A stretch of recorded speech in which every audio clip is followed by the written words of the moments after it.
ಮಂಡಿ ಉದ್ದ ಹಳ್ಳ, ಈ ರಸ್ತೆಗಿಂತ ಗದ್ದೆಯೇ ಚೆನ್ನ. ನೋಡಿದರೆ ಸಾಕು ಭಯ ಬೀಳುವ ರಸ್ತೆ. ಹೆಜ್ಜೆ ಹಾಕಲು ಪಾದದಷ್ಟು ಸ್ಥಳವಿಲ್ಲದ ಭಾರಿ ಗುಂಡಿಮಯ ರಸ್ತೆ. ನಡೆದಾಡಲು ಯೋಗ್ಯವಲ್ಲ ಕರ್ಕಶ ರಸ್ತೆ. ಮಹಾರಾಜರ ಕಾಲದ ರಾಜರ ದಂಡು ಹೋಗುತ್ತಿದ್ದ ದಂಡಿನ ರಸ್ತೆ ಇದೆಯಂತೆ. ಗೆದ್ದು ಹೋದವರು ಒದ್ದು ಮಲಿದಾರಂತೆ ಈ ರಸ್ತೆಯ. ನಮಸ್ಕಾರ ವೀಕ್ಷಕರೇ, ಸಂಗಮ ಟಿವಿಗೆ ಸ್ವಾಗತ. ನಾನು ನಿಮ್ಮ ರಮೇಶ್ ಅಕ್ಕೂರ್.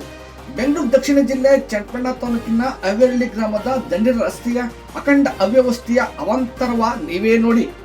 ಮೈಸೂರು ಮಹಾರಾಜರ ಕಾಲದಲ್ಲಿ ರಾಜರ ದಂಡು ಇದೇ ರಸ್ತೆಯಲ್ಲಿ ಹೋಗುತ್ತಿತ್ತು ಎಂಬುದು ಪ್ರತೀತಿ. ಆದರೆ ಅದೇ ದಂಡಿನ ರಸ್ತೆ ಅಕ್ಷರಶಃ ಫಜೀತಿ. ಹಲವಾರು ಗ್ರಾಮಗಳಿಗೆ ಸಂಪರ್ಕ ಕಲ್ಪಿಸುವ ಈ ದಂಡಿನ ರಸ್ತೆಗೆ ಸರ್ಕಾರಿ ನಕಾಸೆ ಇದೆ.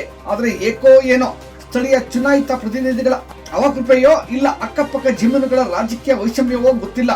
ರಸ್ತೆಯಂತೂ ಯಾವ ರೀತಿಯಾಗಿದೆ ನೋಡಿ.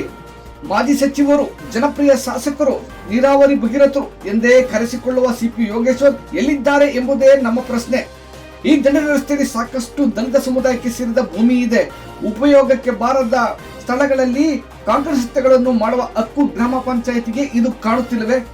ಅಕ್ರಮ, ಅವ್ಯವಸ್ಥೆ, ಭ್ರಷ್ಟಾಚಾರ, ಸಮಸ್ಯೆ, ವಂಚನೆ ಬಗ್ಗೆ ಬೆಳಕು ಚೆಲ್ಲುವ ನಿಟ್ಟಿನಲ್ಲಿ ಅಳಿಲು ಸೇವೆಗೆ ಮುಂದಾಗಿರುವ ಸಂಗ್ರಾಮ ಟಿವಿಗೆ ಮನವಿ ಮಾಡಿ ಸ್ಥಳಕ್ಕೆ ಹೋದಾಗ ಗ್ರಾಮಸ್ಥರೆಲ್ಲ ಸೇರಿ ಗದ್ದೆಯಲ್ಲಿ ನಾಟಿ ಹಾಕುತ್ತಿದ್ದರು. ಗಾಬರಿಯಾಗಿತ್ತು. ಅದು ಗದ್ದೆಯಲ್ಲ, ರಸ್ತೆ ಎಂಬುದು. ಅಲ್ಲಿನ ರೈತ ಮುಖಂಡರು ತಮ್ಮ ನೋವನ್ನು ಸಂಗ್ರಾಮ ಟಿವಿಗೆ ಏನು ಹೇಳುತ್ತಾರೆ ನೀವೇ ನೋಡಿ. ಈ ಸಂದರ್ಭದಲ್ಲಿ LIC ಜವರಯ್ಯ, ಮಹೇಶ್, ರಾಮು, ಕೃಷ್ಣ, ಕಾಡಚೌಡಯ್ಯ, ಮಣಕಯ್ಯನ ಮಗ ಕೆಂಗಲ್, ಮಹಾಲಿಂಗಣ್ಣ, ಪುಟ್ಟಮಾದಯ್ಯ, ರವಿಕುಮಾರ್, ಬೆಳ್ಳುಳ್ಳಮ್ಮ, ಪುಟ್ಟೇಗೌಡ, ತಾಯಿಯಮ್ಮ, ಕೃಷ್ಣ ಹಾಗೂ ಹಲವಾರು ಮಂದಿ ಹಾಜರಿದ್ದರು. ಹೊಸಳ್ಳಿ ಆಸ್ಪತ್ರೆಗೆ ಹೋಗೋಕೆ ಇದು ರೋಡ್ ಸಮಯ ಸುಮಾರು ವರ್ಷದಿಂದಲೂ ಇತ್ತು. ಇಲ್ಲಿ ಹೋಗ್ಬೇಕು ಬರ್ಬೇಕು ಅಂದ್ರೆ ದಂಡನ ರೋಡು ಅಂತ ಹೇಳ್ಬಿಟ್ಟು ಹೋಗೋರು ಬರೋರೆಲ್ಲ ಏಜ್ ಆದವರೆಲ್ಲ ಇಲ್ಲೇ ಹೋಯ್ತಾ ಬರ್ತಾ ಇದ್ರು. ಇವತ್ತು ಏನು ಹೋಗೋಕ್ಕೂ ಇಲ್ಲಿ ಆಯ್ತಾ ಇಲ್ಲ. ಒಂದು ಎತ್ತಿನ ಗಾಡಿ ಹೋಗೋಕ್ಕಾಗಲ್ಲ, ಮನುಷ್ಯರು ಹೋಗೋಕ್ಕಾಗಲ್ಲ. ತುಂಬ ತೊಂದರೆ ಆಗಿದೆ. ಇದನ್ನ ಒಂದು ಸ್ವಲ್ಪ ಸಹಕರಿಸಿ ಮಗಳ್ಳಿ ಹೊಸಳ್ಳಿ ಆಸ್ಪತ್ರೆಗೆ ಹೋಗೋದು ರೋಡು ತಾತ ಕಾಲದಿಂದಲೂ ಇತ್ತು. ಇದನ್ನ ಒಂದು ಸ್ವಲ್ಪ ನಮ್ಗೇನಾದ್ರು ಹೋಗುವಂಗೆ ದಾರಿ ಮಾಡಿಕೊಡಿ, ಸರಿಸ್ಬಿಟ್ಟು ಕೊಡಬೇಕು. ದಯವಿಟ್ಟು ಕೈ ಮುಗಿದು ಕೇಳ್ಕೊತೀವಿ.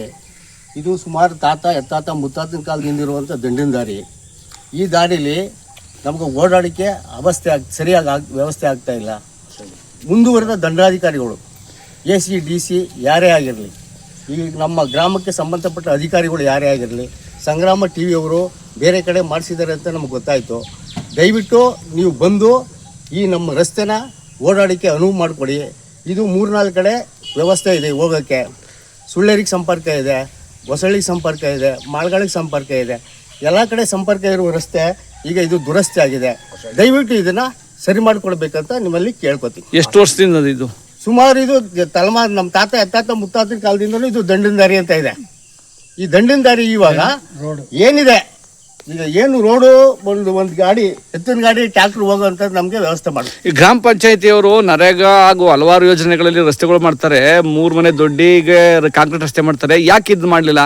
ಇನ್ನು ಮಾಡಿಲ್ಲ. ಯಾಕೆ ಈಗ ಆಜುಬಾಜುದಾರರು ಏನಾಗಿದೆ ಅಂತಂದರೆ, ಈಗ ಈ ಕಡೆ ಆ ಕಡೆ 2 ಕಡೆನೂ ಮಾಡಿದ್ರೆ ಚರಂಡಿ ಮಾಡಿ, ಡ್ರೈನ್ ಮಾಡಿ, ಇದನ್ನು ಮಾಡಿ, ಇಲ್ಲ ಅಂದ್ರೆ ಮಾಡಬೇಡಿ ಅಂದ್ಬಿಟ್ಟು ತಗರಾಲಾಗಿದೆ. ಈಗ ನಾವು ಇದಕ್ಕೆ ಹೋದ ತಿಂಗಳು ಆಗಸ್ಟಲ್ಲಿ ಹೋಗಿ ತಹಸೀಲ್ದಾರ್ಗೆ ಅರ್ಜಿ ಕೊಟ್ಬಿಟ್ಟು ಬಂದಿದ್ವಿ. ಏನಂತ, ಬನ್ನಿ ಸ್ವಾಮಿ ಇದು ಸ್ವಲ್ಪ ವ್ಯವಸ್ಥೆ ಮಾಡಿಕೊಡಿ. ಫಸ್ಟು ಬಂದು ನಮಗೆ ಏನೋ ಸರ್ವೆ ಮಾಡಿ ಏನು ರೋಡ್ ಇದೆ ಆ ರೋಡನ್ನ ದಾರಿ ಸಾರ್ವಜನಿಕರು ಓಡಾಡೋಕ್ಕೆ ಅನುಕೂಲ ಮಾಡಿಕೊಡಿ ಅಂತ ಕೇಳ್ಕೊಂಡಿದ್ದೀವಿ. ಇದು ಕೊಟ್ಬಿಟ್ಟು ಎರಡು ಕಡೆ ಏನಿದೆ ಅಳತೆ, ಅದು ಅಳತೆ ಮಾಡಿ ಓಡಾಡಕ್ಕೆ ರೋಡ್ ಎಷ್ಟು ಬರ್ತದೆ ಅಷ್ಟನ್ನ ನಮ್ಗೆ ಮಾಡ್ಕೊಡಿ. ಈಗ ನಿಮಗೆ ಬೇಕಾಗಿರೋದು ಏನು? ರೋಡು. ನಮಗೆ ಬೇಕಾಗಿರೋದು ರೋಡು. ಆ ಕಡೆ ಈ ಕಡೆ ಏನಿದೆ ಅದೇ ಬಿಡಿ.